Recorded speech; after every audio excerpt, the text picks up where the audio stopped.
আমরা ইসলামী আন্দোলন বাংলাদেশের কার্যালয়ে এসেছি। জাতীয় নাগরিক পার্টি এবং ইসলামী আন্দোলন বাংলাদেশের একটি দ্বিদলীয় বৈঠক হয়েছে এবং সেখানে ইসলামী আন্দোলন বাংলাদেশের সম্মানিত আমির পীর সাহেব চরমনাই ওনার উপস্থিতিতে আলোচনা হয়েছে। এই জুলাই গণ অভ্যুত্থানে ইসলামী আন্দোলন বাংলাদেশ স্বতঃস্ফূর্তভাবে প্রত্যক্ষভাবে রাজপথে অংশগ্রহণ করেছে, জনগণের অধিকারের পক্ষে, ফ্যাসিবাদের বিপক্ষে লড়াই করেছে। আমরা কাঁধে কাঁধ মিলিয়ে সে সময় লড়াই করেছি এবং আমরা মনে করি যে আমাদের লড়াইটা শেষ হয়ে যায়নি।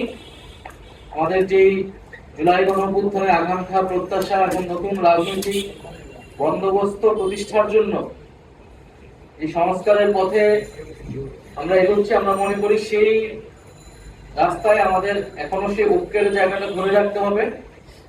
সেই উদ্দেশ্য থেকে মূলত এই বৈঠকগুলো আমরা বিভিন্ন রাজনৈতিক দলগুলোর সাথেই বসছি, আলোচনা করছি।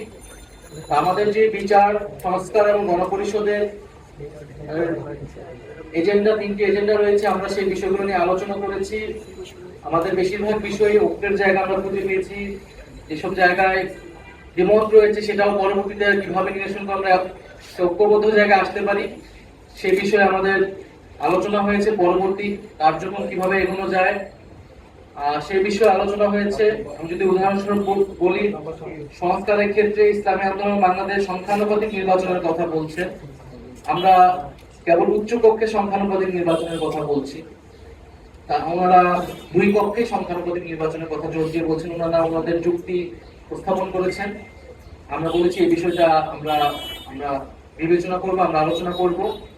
আমরা গণপরিষদের নির্বাচনের বিষয়টা ব্যাখ্যা করেছি যে সংবিধানের মৌলিক সংস্কারের জন্য কেন গণপরিষদ নির্বাচন আসলে জরুরি, প্রয়োজন। ওনারা বলেছেন গণপরিষদ নির্বাচনের বিষয়টা ওনারাও ভেবে দেখবেন, যেহেতু ওনারাও রাষ্ট্রের মৌলিক সংস্কারই আসলে চাচ্ছেন।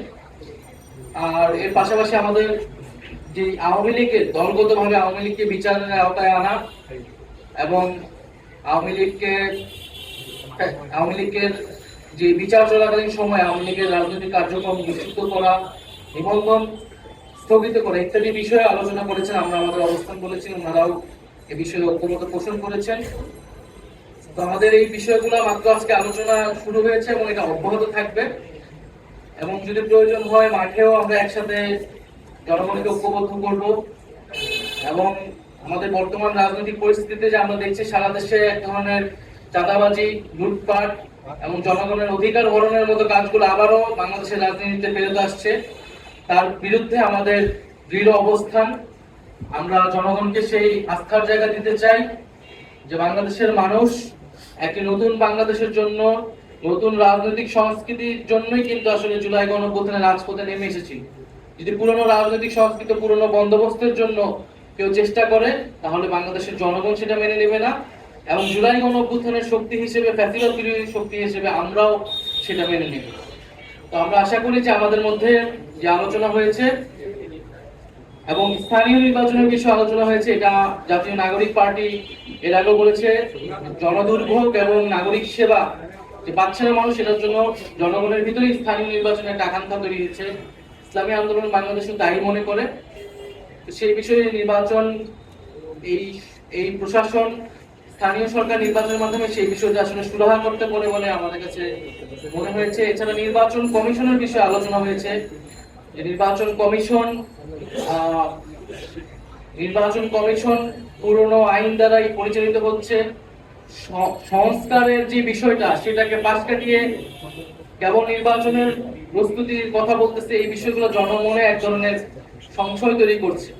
সরকার একদিকে সংস্কার কথা বলছে, জুলাই সনদের কথা বলছে, তার পাশাপাশি নির্বাচনের কথা বলছে, কিন্তু নির্বাচন কমিশন আবার সংস্কার ছাড়াই নির্বাচনের কথা বলতেছে। আমরা এই বিষয়গুলো নির্বাচন কমিশনের যে সংস্কার রয়েছে সেটার পুনর্গঠন, এই বিষয়গুলো নিয়ে আমরা আলোচনা করেছি। তো ভবিষ্যতে আমাদের এই আলোচনা অব্যাহত থাকবে এবং আমাদের যে রাজনৈতিক দাবিগুলো রয়েছে সেই রাজনৈতিক দাবির ভিত্তিতে আমরা একটি বৃহত্তর রাজনৈতিক ঐক্য, জনগণের ঐক্যের দিকে যাব।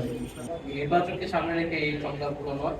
একটা তো হচ্ছে একটা নতুন রাজনৈতিক দল হিসেবে ফ্যাসিবাদ বিরোধী যে রাজনৈতিক দলগুলো রয়েছে তাদের সাথে একটা আনুষ্ঠানিক বৈঠক করা, এটা আমাদের একটা দায়িত্ব, সেইটা একটা উদ্দেশ্য। আরেকটা হচ্ছে এই জুলাই গণঅভ্যুত্থানের পরে জনগণের যে আকাঙ্ক্ষা প্রত্যাশা তৈরি হয়েছে, মানুষকে সেই আস্থার জায়গা, সেই আশ্বস্তের জায়গা দেওয়া, যে বিচার এবং সংস্কার যে হবে এবং সেটার জন্য যে রাজনৈতিক দলগুলোরও সদিচ্ছা রয়েছে, আমরাও ঐক্যবদ্ধ আছি, সে বিষয়টি মানুষের সামনে উপস্থাপন করা।